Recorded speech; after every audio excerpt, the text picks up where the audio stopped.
Bonjour, comme promis, on continue sur les volumes que j'ai de l'encyclopédie du modélisme. Alors cette fois-ci, il s'agit visiblement avec ce tome 4, de la mise en scène et des décors. C'est une précision qui est quand même franchement utile, puisque effectivement, faire des dioramas, c'est pas juste faire des jolis décors, il faut faire une mise en scène.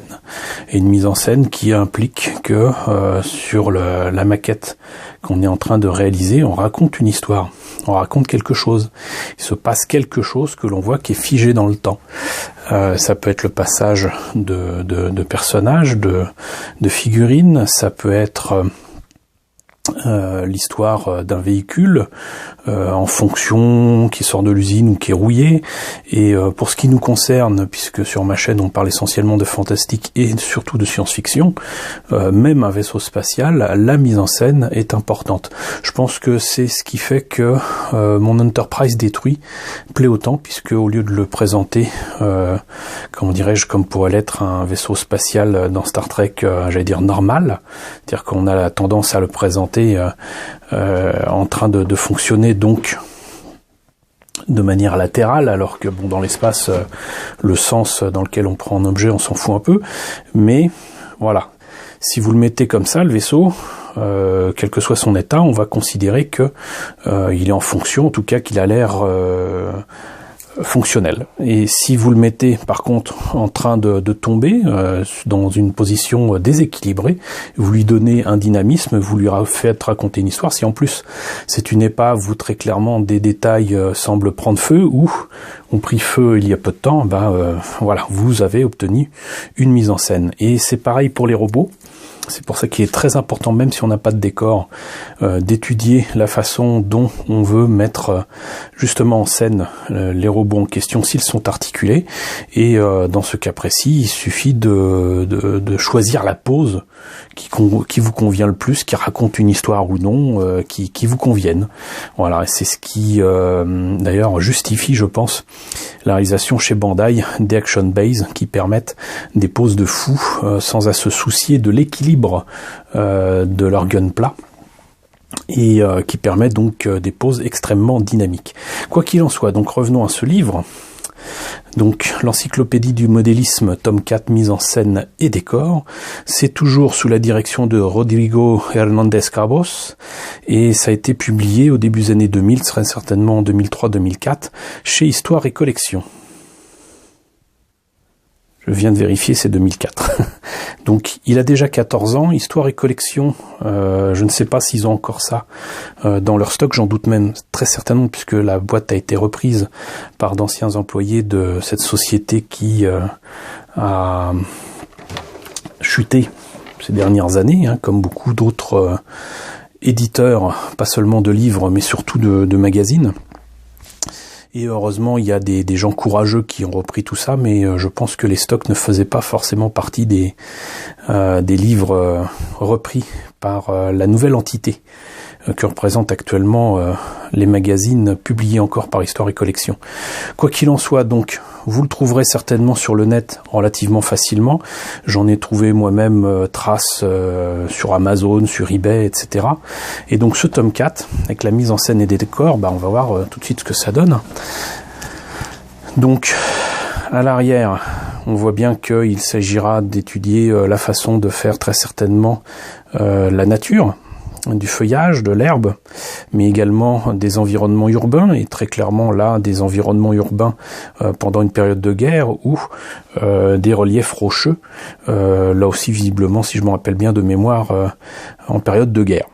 Donc, ça va expliquer tout ce qui est scénette, tout ce qui est mise en scène, tout ce qui est décor.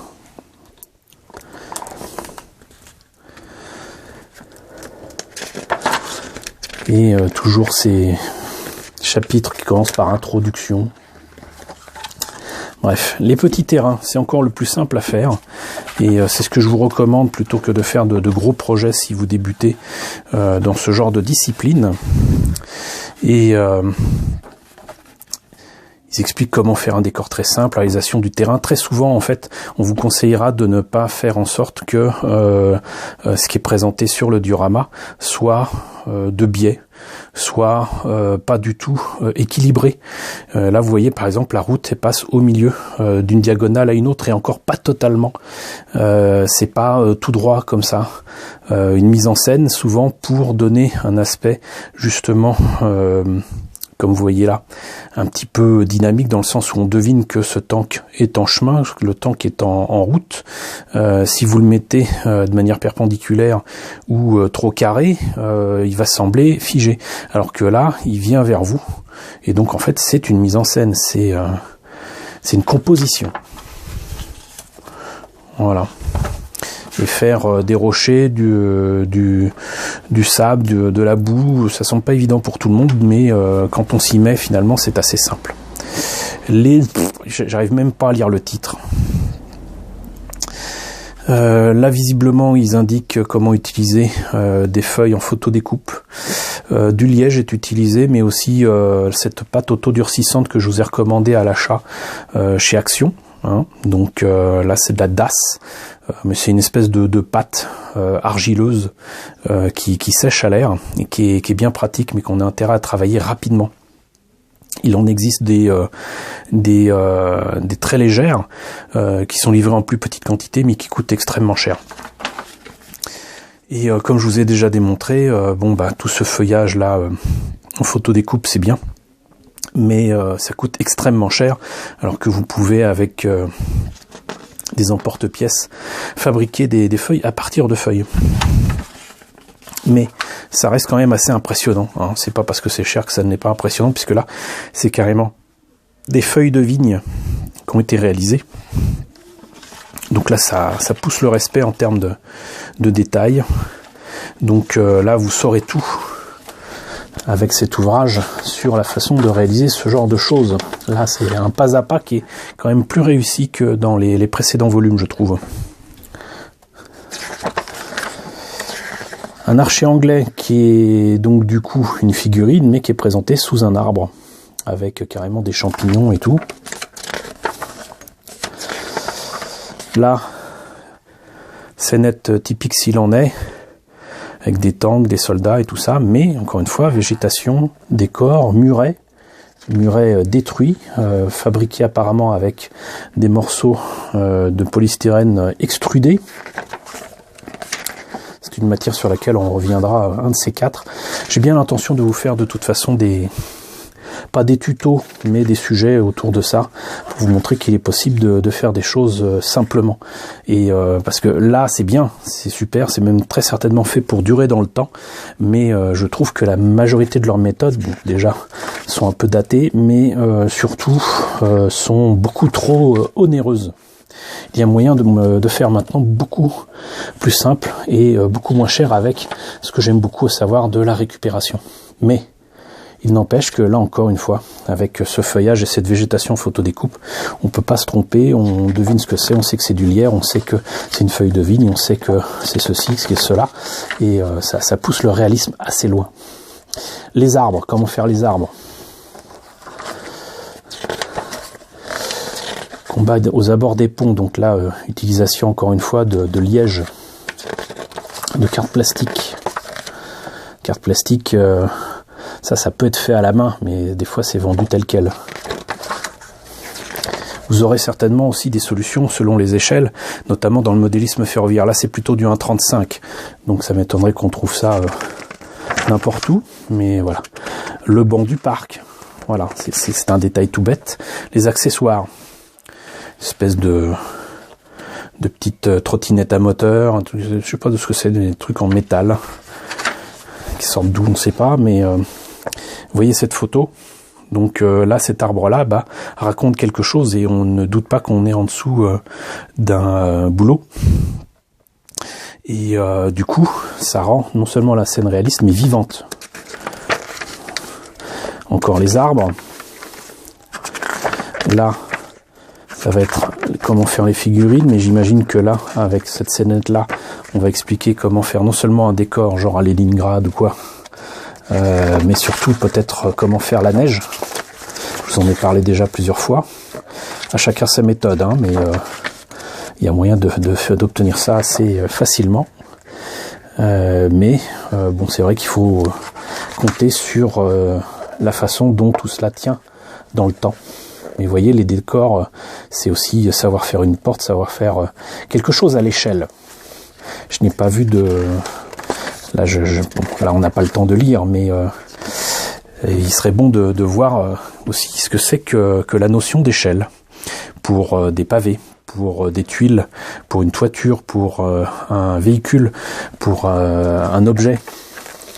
Une porte trop grande, même si on est devant une porte d'église, ça risque de foutre en l'air une échelle. Si, disons, vous faites quelque chose au 1 centième pour un Gundam, bah, il est évident que si vous mettez quelque chose de trop grand, qui est pour du 1,35, du 1,48, voire du 1,72, ça passera pas ou ça passera difficilement.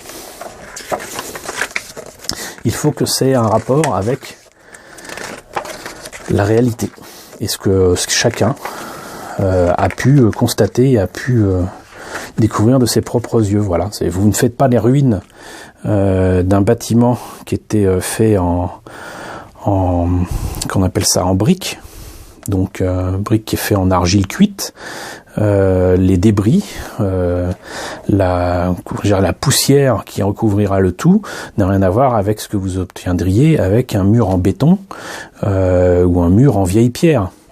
Donc tout ça, c'est à prendre en compte et à travailler, et à savoir comment le travailler. Pièce en feuille de métal. Donc ça, c'est pour des détails comme apparemment des tuiles, une toiture, la voie de chemin de fer. Alors au 1,35, bah, il est évident que c'est quand même pas évident à trouver dans le commerce. Hein. Mais encore une fois, vous voyez, combat dans l'usine, les impacts, voilà, c'est comment travailler tout ça, comment faire les enseignes. Enfin, tout cela est quand même très centré autour de scénettes des deux guerres, hein, voire de la Seconde Guerre mondiale. Très figurine, très tank, on va dire tout ce qu'il y a de plus réaliste et historique, effectivement. Et là il y a tout un truc avec combat en montagne qui est très intéressant, mais qui donne ça, voilà, avant même qu'il y ait les combats et les figurines dessus. Et au milieu il y a pas une fontaine, n'importe quoi, une cascade. Voilà, il y a un pont détruit, mais il y a une cascade. Voilà, et c'est sympa de vouloir faire une cascade, mais ils se sont compliqués la vie à la sculpter, à la mouler et à la tirer en résine. Et je pense qu'il y avait moyen de faire beaucoup plus simple. Le résultat est excellent, ça va sans dire, mais voilà, que ce soit faire ce truc là en résine transparente ou faire le moulage de rocher, ça utilise en fait des moules qui sont vendus dans le commerce, qui coûtent des sous, voilà. Mais il y a moyen de faire ça autrement et de manière beaucoup plus simple et beaucoup plus économique. Voilà.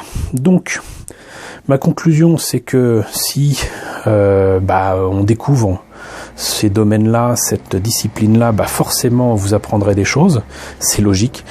Maintenant, il y a toujours des alternatives et peut-être des pistes à suivre là-dedans. Pour moi, très clairement, ce sont d'excellentes réalisations, ça va sans dire, mais ça se complique trop la vie et surtout, ça ne correspond pas toujours à ce qu'on pourrait faire, notamment en SF. Mais ça reste d'excellentes indications et une lecture qu'on ne trouvera que trop rarement, notamment en français, autour de ces sujets. Voilà. Donc, écoutez, c'était le tome 4, mise en scène et décor de l'encyclopédie du modélisme. J'espère que cette présentation vous a intéressé. N'hésitez pas à me dire ce qu'il en est dans la section commentaires. N'hésitez pas à liker. Les pouces vers le haut en ce moment, c'est très très très important. N'hésitez pas à partager. N'hésitez pas à vous abonner si ce n'est pas déjà le cas. Coucou aux nouveaux abonnés qui nous ont rejoints dernièrement. On est déjà en plus de 1660. C'est cool. Coucou aux grands anciens qui me suivent depuis longtemps. Merci à tous de votre fidélité et surtout de votre soutien. Et je vous retrouve la semaine prochaine, comme promis, pour le tome 5 de l'encyclopédie du modélisme.